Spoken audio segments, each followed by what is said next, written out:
Thierry Carsanti, bonjour. Bonjour. Nous sommes sur Claire 2018 et tu as fait une conférence sur le numérique normal. Un colloque sur le numérique avec une conférence sur le numérique. Quelle innovation! Et donc il y avait quand même des règles assez importantes dans ce que tu racontais concernant l'utilisation du numérique en classe et de l'intérêt et les dangers qu'il pouvait y avoir de la part des élèves. Je m'adressais à des enseignants qui sont déjà vendus au numérique, qui intègrent pour la plupart le numérique. Et je me suis demandé pendant longtemps qu'est-ce que je pourrais leur apporter de plus.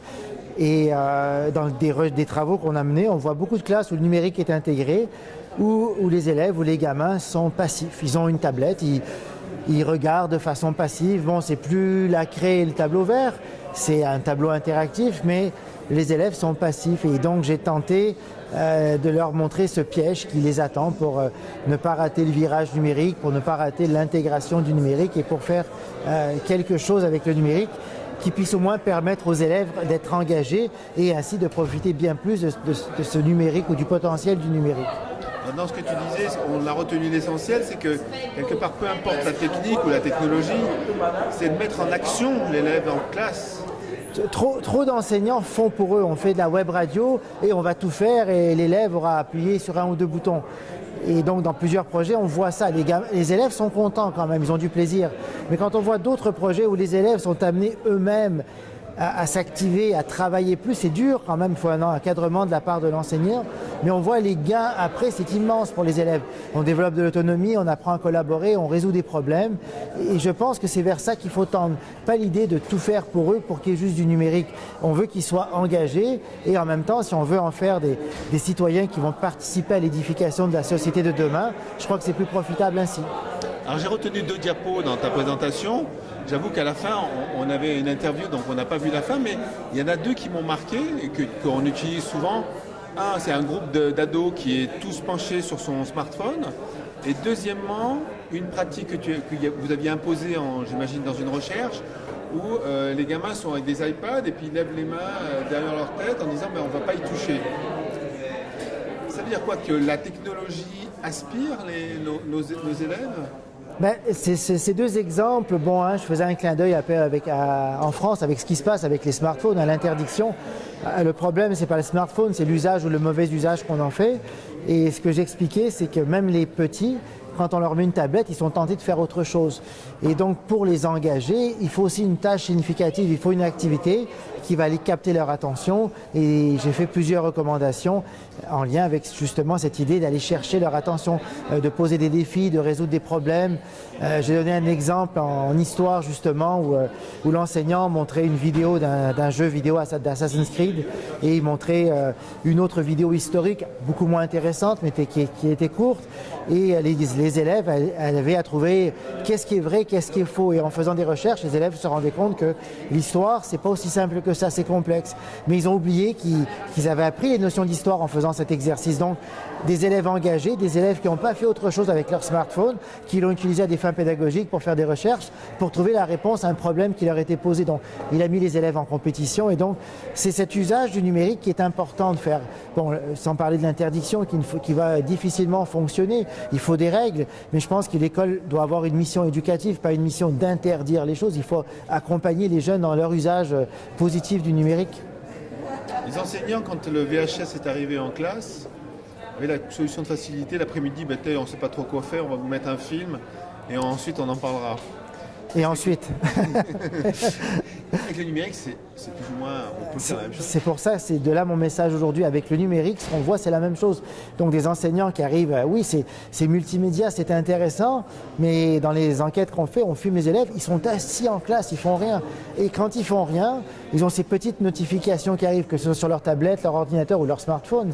Parce que même dans les classes où il n'y a pas de numérique, le smartphone est présent. Et donc, quand ils ne sont pas engagés, pourquoi ils vont regarder quelque chose finalement qui est ennuyeux ou est-ce qu'ils ne comprennent pas trop ce qu'il faut faire?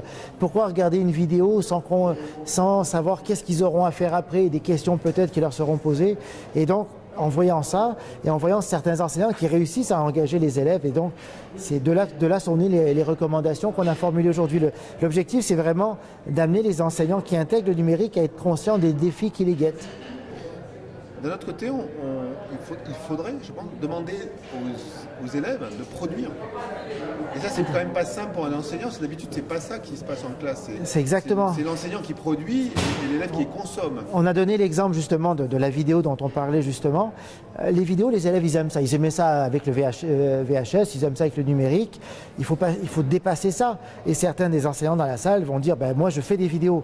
Oui, mais c'est bien, mais l'idée, c'est pas que vous fassiez des vidéos, c'est d'aider les élèves à faire des vidéos aussi. Ça fait partie justement des recommandations. Oui, la vidéo, ça passionne les élèves, ça les a passionnés avant le numérique. Mais ce qui serait bien, c'est d'amener les élèves à faire des vidéos et à leur donner à ces vidéos une dimension planétaire en les diffusant en ligne sur des canaux. Ils auront des commentaires d'autres gamins dans d'autres pays, d'autres enseignants ou simplement d'inconnus qui vont regarder les vidéos, qui vont les apprécier. Vous avez cité l'exemple du professeur de mathématiques, c'est ça? Un prof de maths qui demandait aux élèves de faire une vidéo. J'avais jamais vu ça avant, alors on est allé voir ce qui se passait. Et donc, c'est un prof qui est brillant, moi je trouve, parce qu'il a dit, quand je donnais un devoir papier-crayon, ils font une fois, ça finit là. Je leur demande de résoudre un problème et de me l'expliquer à l'oral. Donc ils font un oral sur les maths. Alors là, l'élève se filme une fois, il n'aime pas, il filme 2 fois, 3 fois, certains jusqu'à 10 fois. Mais ce que ça fait, c'est que ça les fait apprendre. Ils ne s'en rendent pas compte. Mais le prof, il est conscient de ça. Donc ils disent, la qualité de la vidéo, je m'en balance à la fin. Mais ce que je sais, c'est qu'ils l'auront fait plus qu'une fois. Et donc en bout de ligne, ils auront appris. Mais là, le numérique devient une excuse pour développer la compréhension en mathématiques. Et les élèves, comme ils adorent produire des vidéos, la pilule du devoir de mathématiques passe beaucoup mieux. Et pour eux, ils ont l'impression que c'est un prof de maths génial, il leur fait faire des vidéos. Ils n'ont pas l'impression de faire des maths du tout, ils sont dans leur bulle. Mais en fait, ils en font énormément. Par contre, ce genre de choses, ça implique au niveau de l'enseignant, que l'enseignant ait quand même une maîtrise assez approfondie de ce qu'on peut faire avec une technologie. Il doit maîtriser son sujet, les mathématiques, il doit savoir où sont les difficultés des élèves. En mathématiques, il leur demandait d'expliquer certaines notions qui posent problème. Alors les élèves, déjà pour faire la vidéo, ils doivent se renseigner auprès de leur père, c'est ce qu'ils vont faire, ou d'aller voir sur Internet, de créer la vidéo. Mais on pourrait penser que l'enseignant doit maîtriser, avoir une certaine maîtrise technologique. C'est plus prudent d'en avoir une pour savoir comment tu pourras laisser tes élèves. Mais en même temps, le prof de maths, ce qu'il me disait, il dit, écoutez, ils ont tous un smartphone, ils savent déjà se filmer sans même que je leur dise quoi faire, et j'ai même pas eu à donner, il dit j'ai donné des balises sur le temps, sur ce que je voulais dans l'oral, et c'est tout. Alors ils m'ont envoyé leurs vidéos de leur smartphone sur une plateforme où finalement j'ai pu recueillir toutes les vidéos. Mais lui il est content parce qu'il suscite l'engouement chez les jeunes, et en plus de ça, il leur fait apprendre les mathématiques, et en bout de ligne c'est son objectif. Et il a des élèves qui ne sont plus passifs du tout en mathématiques, qui ont hâte de venir au cours et qui demandent au prof, est-ce qu'on aura un autre oral vidéo, est-ce qu'on aura...